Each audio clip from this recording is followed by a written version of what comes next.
Women make stupid decisions when they don't have a man over them to guide them. It just is what it is. You know what I'm saying? When you don't have some type of guidance, we all make stupid decisions because your father wasn't there. He allowed you to go through the pitfall that you had to go through. Because I guarantee you had a father, you probably wouldn't have had a child out of wedlock. You still with the man that you got a child by? You're not, right? What about you? You are? That's good, but y'all not married. You see what I'm saying? See, a lot of these things could have been avoided. We had somebody there to point us in the right direction, but we didn't have that. And what we're trying to do in our community today is fix it. But in order for us to fix it, there has to be a commitment on both sides. You have to commit to what God wants you to do. If you don't do that, then nothing is going to go right. I can give you all the information in the world, but you ain't going to value it. You know what I'm saying? Because you don't feel the need to commit to the same information.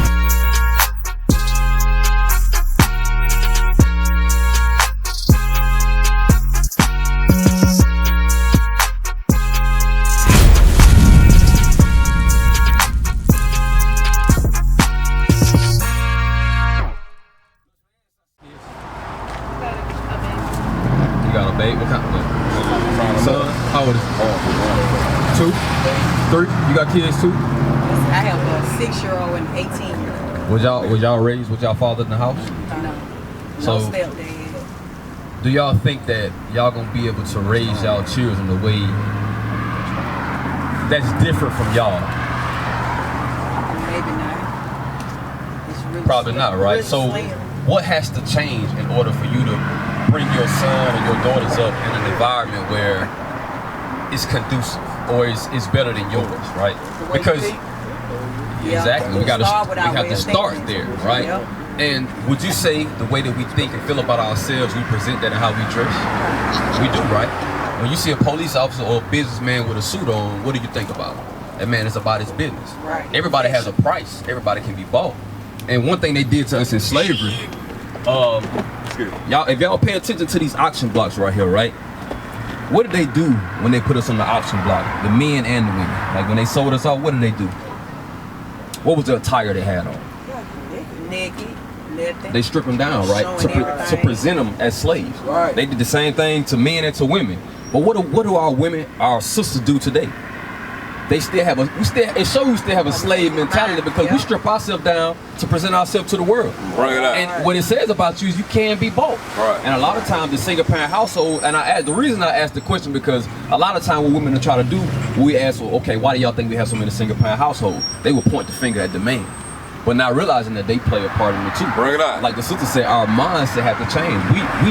We were never taught that we were the greatest people upon the face of the earth. Most of us weren't raised in the house with our fathers or our mothers, and a father is supposed to teach his daughter what to expect from a man. Right. But if you never had a father, anything a man give you, you're gonna take it. And that's how a lot of us end up in these households, single, raising these children by ourselves because we don't value ourselves. Our sisters don't value themselves. And that's what we got to come back to here. This is the solution. Right. We tried everything. You know what I'm saying? We tried everything but God. And I'm not talking about this white man right here. Bring it out. I'm talking about the black Christ. Right. But when it comes to changing our mind, what does that look like? Romans 12:2.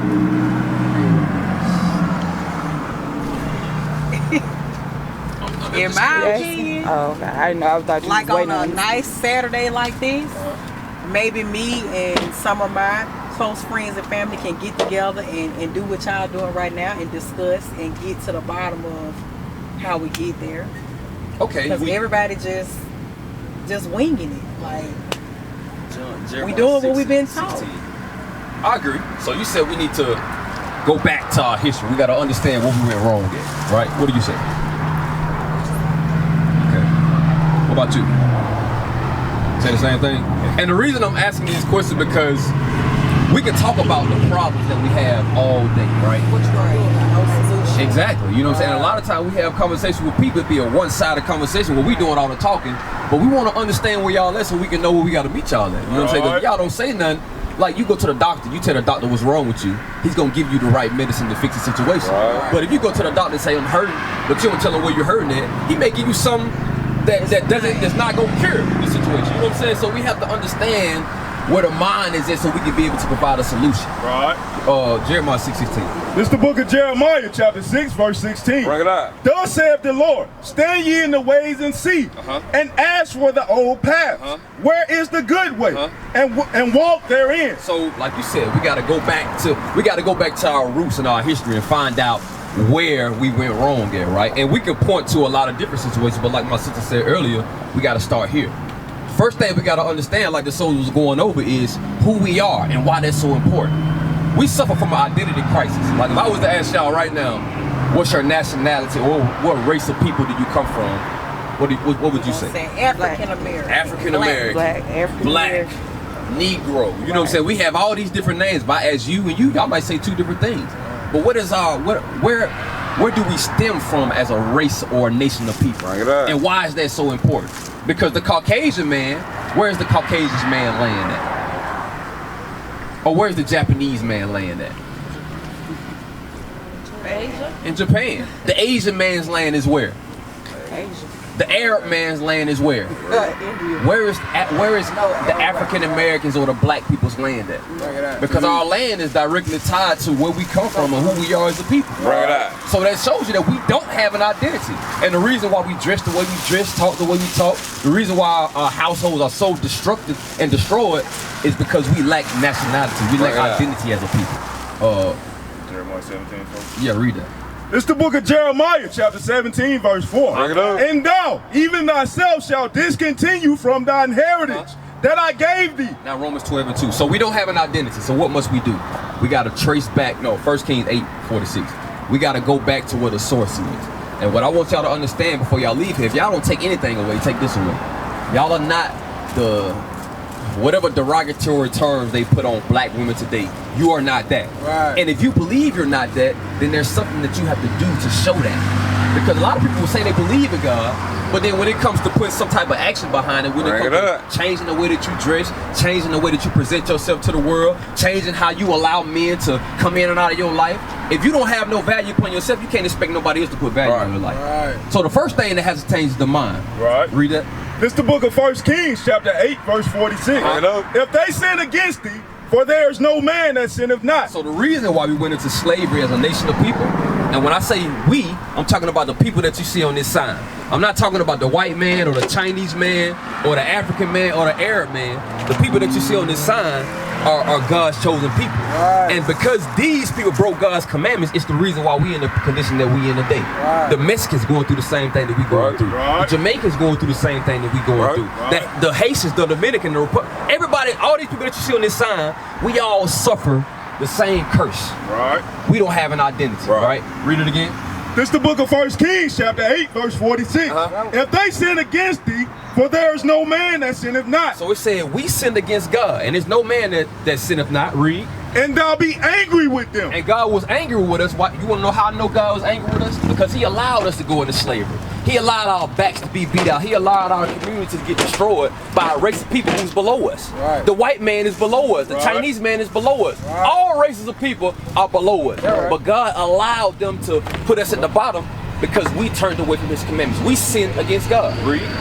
And thou be angry with them, and deliver them to the enemy, so that they carry them away captives unto the land of the enemy, far or near. So the reason why we got put on slave ships and brought to America and scattered all throughout the world is because God allowed it to happen. Why did he allow it to happen? Because we sinned against God. Now the big question is, because y'all been to church before, right? What is sin? Because everybody was saying, oh, we are all sinners, you know what I'm saying, this and that. But then how do we define sin? What is a sin?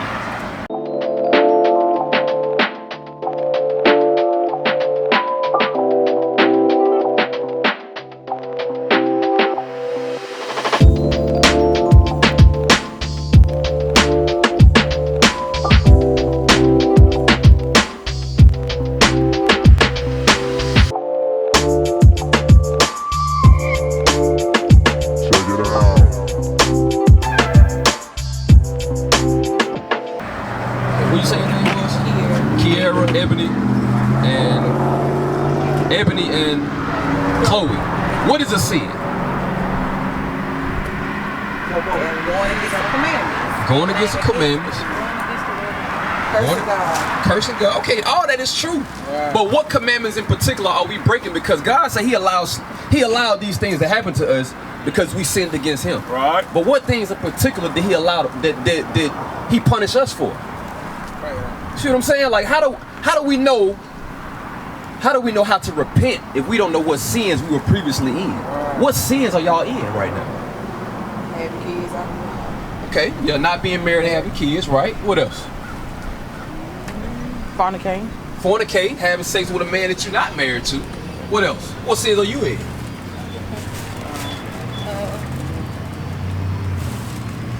Y'all ever heard what they call them AA meetings? I think AA meetings. They say alcohol and drugs. yeah. So they say in order for you to fix a problem, you have to acknowledge that you have a problem. Right. And this is a part of it. You know what I'm saying? God said you got to make confession with your mouth, you know what I'm saying, first, and then you make this step to change it. Because if you never say what you're doing wrong, you thinking it in your mind, but you never really verbally expressing it, you can't hold yourself accountable. So the reason why I'm asking is so I want you to be aware of what you're going through. So, because it came out of your mouth, so you got to be the one to fix it. Bring it out. You said fornication. Oh, I know. What you the said? biggest one, having other gods over God. What is that? Worshiping everything. We worship money. We worship our looks. Mm-hmm. We worship our jobs. Kids. Kids, right. Yeah, I 100% agree. So, where do we go from here? How do we fix it? How do y'all think we fix it? So the first thing, give me 1 John 3. Let's identify what sin is, because what y'all said is true. All those things are written in the law, and none of y'all name the 10 commandments, which a lot of people would do. They would just try to say the 10 commandments are the commandments that we got to keep. But y'all name fornication, you know what I'm saying, different things that are not written in the law, which shows you that it's way more than 10 commandments we got to keep. Right. The Bible is a lifestyle, it's a culture that was given to us. Christmas is not our culture. Right. Thanksgiving is not our culture. Right. Birthday is not our culture. The way that you dress, the food that you eat, how we deal with one another, all these things are written in the Bible, not what we've been taught in America. Read. This the book of 1 John, chapter 3, verse 4. Right. Whosoever committeth sin, transgresseth also the law. For sin is the transgression of the law. So the laws are written in this Bible. When we go outside of what God requires of us in the Bible, we are in sin. So let's start with marriage, right? Because I'm pretty sure all y'all dealing with men, right? Y'all ain't dealing with the women, I hope. You know what I'm saying? That's a sin too, if you didn't know. So, in dealing with a man, what are some things that you should require of him? Like, what are you, when y'all look to get married one day? What are some things you look for in a husband? What are some things you look for him to do? Who? Unconditional love. Okay, you say unconditional love. Name me something or somebody that's supposed to love without condition. Like, all love is based on condition. Even our love for God. But they still not supposed to love you on unconditionally. Real love is unconditional. What makes you feel that God is love. way? God is love, but is God's love so present upon us that even when we decide to not do what He tell us to do, He's gonna still love us, or He gonna cast us away? So, give me 1 John 5 and 3 again. I'm gonna read this to you, and I'm gonna show you that love is not unconditional. Nobody's love is unconditional. Our relationship is based off of conditions. You do for me, I do for you. If you're not fulfilling the need I need you to fulfill for me, then I'm not gonna do the same for you. So it's transactional. Love is always transactional. It's not unconditional. It's not supposed to be unconditional, at least. Read that. This the book of 1 John, chapter 5, verse 3. For this is the love of God, that we keep His commandments, and His commandments are not grievous. So how we show God that we love Him is through what we do. Right. So the same thing with another person. You know what I'm saying? Like, the man that you choose, or that because this is a whole topic within itself. Right. Because how relationships are supposed to work, the way we're raising our children right now, right? Give me Sirach 7:24. We look to give our daughters to a man one day. My daughter's not had the option to choose the man that she wants to be with. It's my responsibility to raise her up and deal with these brothers who have sons and see the route that his son is going. And, okay, I think that'll be a good fit for my daughter. And my daughter's gonna marry who I say she's gonna marry, because she's my daughter, she belongs to me. But because of slavery, we got it all backwards. You know what I'm saying? Because we've been oppressed and stripped from our culture, now we do things backwardly. Right. Women give themselves up to a man and then start to require things from him. So if you're in the position that y'all in right now, how you supposed to deal with a man is this way. What I got you hold? Sirach 7:24. Drop that, go to Sirach 6 and 6. So what should happen when you had this process going on where you want to decide when you want to marry a man or not? Read this. It's the, You can put it down. You said Sirach 6? 6 and 6, yeah. It's the book of Sirach, chapter 6, verse 6. Be in peace with many. No, 7. Sirach 6 and 7, yeah. This the book of Sirach, chapter 6, verse 7. If thou wouldest get a friend, prove him first. So if you're looking to decide, or if you're looking for a person to marry, first of all, the first thing I would recommend you do is to come to the school. You know what I'm saying? Because we have women and we have men who are set up as our spiritual fathers who can guide us in these areas. Because y'all been in this earth how long? With 30 years, right? You've made how long? 20 years. Would you say you made the best decision for your life? You haven't. So women make stupid decisions when they don't have a man over them to guide them. It just is what it is. You know what I'm saying? When you don't have some type of guidance, we all make stupid decisions. Because your father wasn't there, he allowed you to go through the pitfall that you had to go through. Because I guarantee you had a father, you probably wouldn't have had a child out of wedlock. You still with the man that you got a child by? You're not, right? What about you? You are? That's good, but y'all not married. You see what I'm saying? See, a lot of these things could have been avoided if we had somebody there to point us in the right direction. But we didn't have that. And what we're trying to do in our community today is fix it. But in order for us to fix it, there has to be a commitment on both sides. You have to commit to what God wants you to do. If you don't do that, then nothing is going to go right. I can give you all the information in the world, but you ain't going to value it. You know what I'm saying? Because you don't feel the need to commit to the same information. Read that. It's the book of Sirach, chapter 6, verse 7.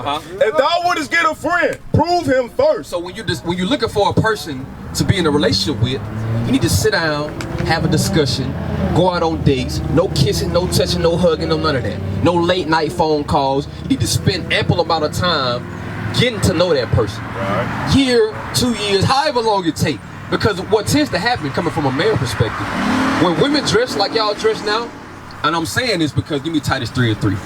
We weren't always these men that preach righteousness. We were once niggas. And we like a lion on a hunt. When we seen something that we want, we did whatever we had to do to get it. Right. So you see a woman dressed provocatively, like, okay, she going. I don't know how much she going for, but I'm gonna find out. Let me see if I can give her a little bit of attention, give her a little bit of time, maybe spend a little bit of money on it. Stay on the phone with her late night, talk to her to see how much she give me. Then when I get what I want, you know what I'm gonna do? I'm gonna leave. Right. You know what I'm saying?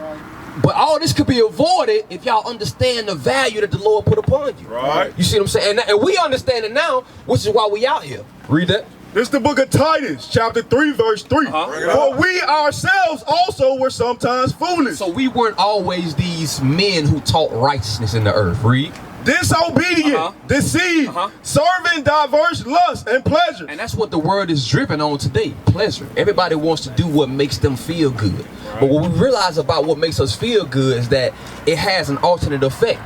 And a lot of time that alternate effect, once you do it, you can't undo it.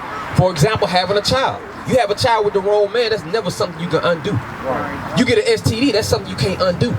But because we so nearsighted and we so driven on pleasure, all we think about is the now. But we don't think about the future.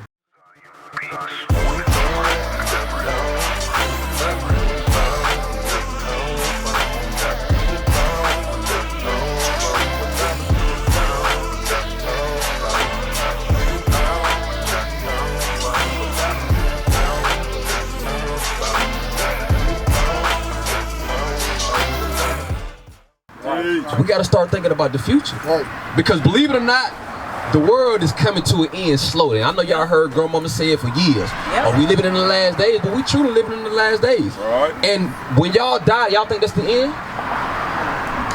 Y'all believe in a judgment day? Yep. Give me Revelation 20 and 12. What do y'all think happens at that judgment day? Or do y'all even care what happens at that judgment day?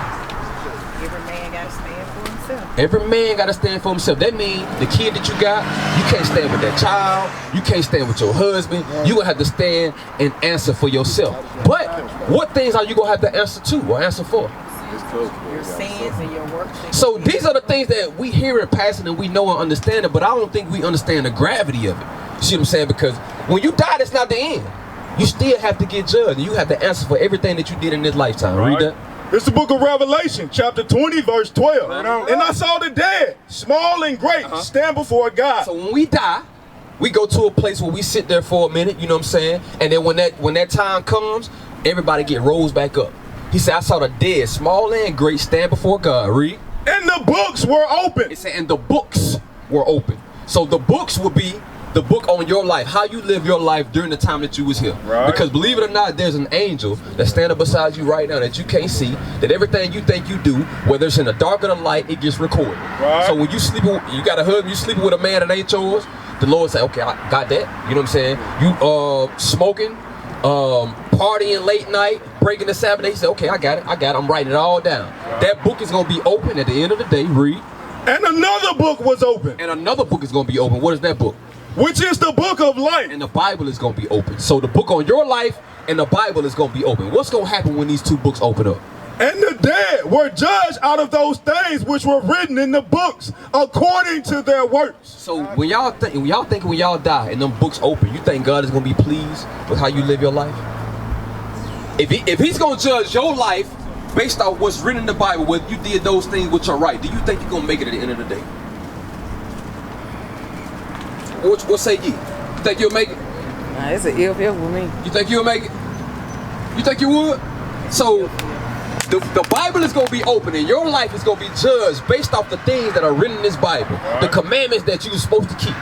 You think that if you was to die today and that book was open, that God is going to say, well done, my good and faithful servant? We hope so, but when you're confident in something, you don't have to hesitate and when you answer it, right? But when you're unsure, it's kind of like, and that's okay. Bring it out. Because that's where the change happens at. We got to be willing to admit these things.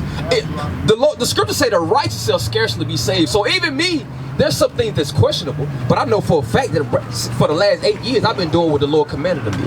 I'm married, I have a wife, I raise my kids. I don't break the Sabbath day, I don't eat pork, I don't celebrate none of these wicked holidays. I deal rightfully with the people that's beside me. You see what I'm saying? But if we can't answer that confidently, then we got to start making changes in our life. Because y'all believe in God, right? We all say we believe in God, but what does it mean to believe in God? Yeah, Surah 32. What does it mean to believe? According to his word. Yeah, it's an action word. It's not just something that you say you do. You know what I'm saying? It's supported by our action. Read. Surah, chapter 32, verse 24. He that believeth in the Lord, taketh heed to the commandment. And that's a decision that all these men made right here. Like I said, because at one point in time, we was the guys that you would have to run from. We was the guy that you be talking to your girls, hey, stay away from that nigga, he ain't no good. We was them guys, you know what I'm saying? But now we're not them guys because our faith has proven that we're going to keep God's commandments. But we looking for y'all to be them sisters that be like, you know what, sister, stay away from that guy, he ain't no good. We looking for y'all to stop dressing the way that y'all dressing today and put on the modest apparel that God requires of you. We're looking for y'all to stop breaking the Sabbath day. Y'all know, do y'all even know what the Sabbath day is? It's on Saturday. But most Christians will preach this on Sunday. But what are the restrictions on the Sabbath day? Relax. You're supposed to not work, relax, keep it holy how? No working. No cleaning. Okay, no cleaning. Now if you make a mess, you can clean it up. You know what I'm saying? But there are restrictions that there are certain things that we're not supposed to be doing today that we do every other day.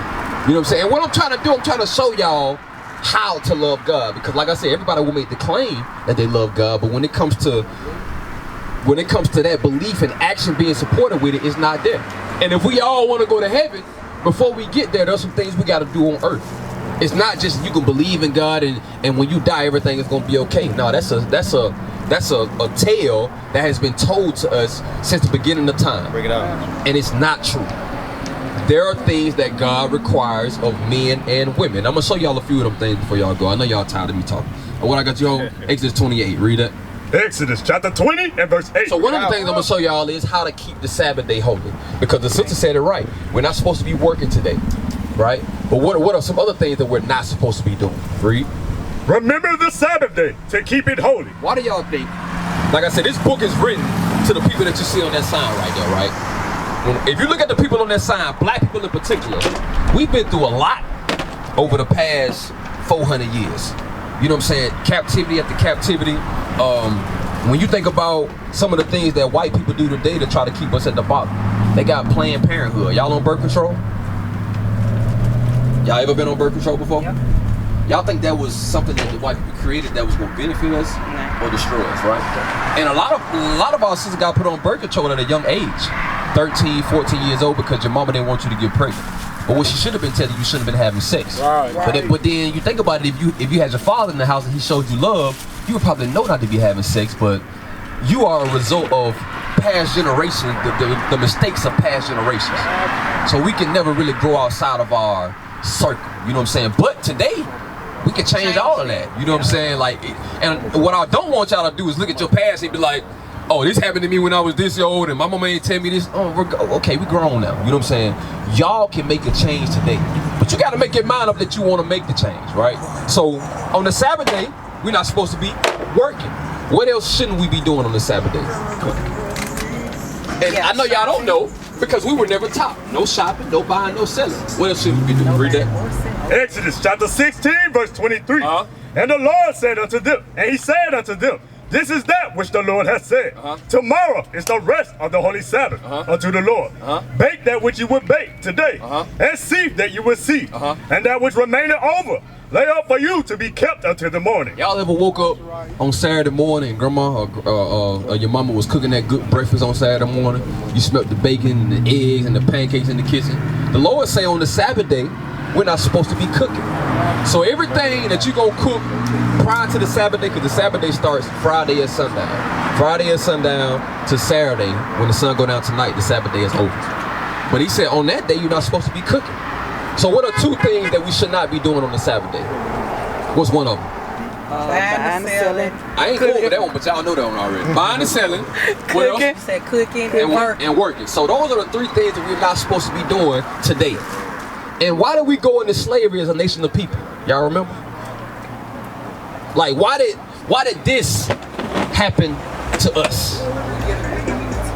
We went against the will of God. And one of those will is keeping the Sabbath day holy, which none of us do today. So when you think about it collectively, right? The Bible is a book that's written to the people that you see on that sign. This is the culture that God gave us. When we go outside of that culture, he punishes us. You look at our community today and wonder why we got so much drama and stress and debauchery going on, is because the book and the covenant that was given to us, that was made for us, we not obeying it. So if we want to start seeing the change, all we got to do is start applying what God said. So we got to keep the Sabbath day holy. What day is the Sabbath day on? What's your name? I didn't catch your name. Kayla, what day is the Sabbath day on? Friday to Saturday. Friday to Saturday. Good. What's your name? Jayla. Name me one thing we should not be doing on the Sabbath day. Working. No working. Chloe, what's another? No cooking. No cooking. No buying and No selling. buying, no selling. And I ain't touch on buying and selling, but I'm gonna touch on it real quick. Give me Nehemiah 10. So those are three things that we should not be doing today. Right. And if we want God to start blessing us and start to show up in our lives like the Christian church claim to, we gotta start doing what he said. Disregard that. Nehemiah 10:31 is the scripture. Give me Joshua 1:8. Because a lot of us want God to show up in our life and we want to be blessed. Who doesn't want to be blessed, right? Y'all want to be blessed, right? But how do y'all think we're gonna get those blessings? Y'all come on out of it. Y'all come on up out of this. You know what I'm saying? Come on up out of there. Joshua 1:8. Joshua chapter 1 verse 8. This book of the law shall not depart of thy mouth, but thou shalt meditate therein day and night, that thou mayest observe to do according to all that is written therein. For then thou shalt make thy way prosperous, and then thou shalt have good success. So Chloe, earlier we was talking about unconditional love, right? God say he's gonna bless us and make our way prosperous if we keep his commandments. Now, if God love was unconditional, regardless of what we do, he would still bless us. But that ain't how he rolled. He said his blessings is upon conditions. If you do this, then I'll bless you. Right. So it's the same that we have to expect from each other. You can't expect a man to take care of you if you're not fulfilling your job or your role as a woman. Across the earth, the prophets move. From city streets to distant lands, the message is the same. Israel must rise. Through every quest, every journey, the truth spreads. No border can contain it. No distance can silence it. Our nation lives in every moment. In joy, we celebrate marriages. In sorrow, we honor our dead. On the Sabbath, we gather as one. Families rejoicing together, bound by the commandments of God. Yet are we tried.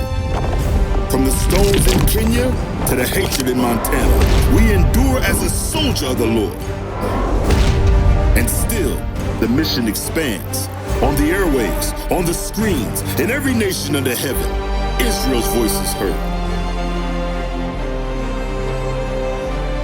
We build our communities. We raise our children in royalty. We restore what was broken.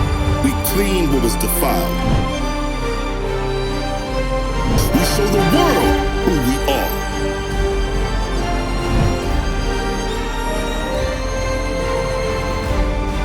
This is Israel united in Christ. Nation in motion. Nation endures.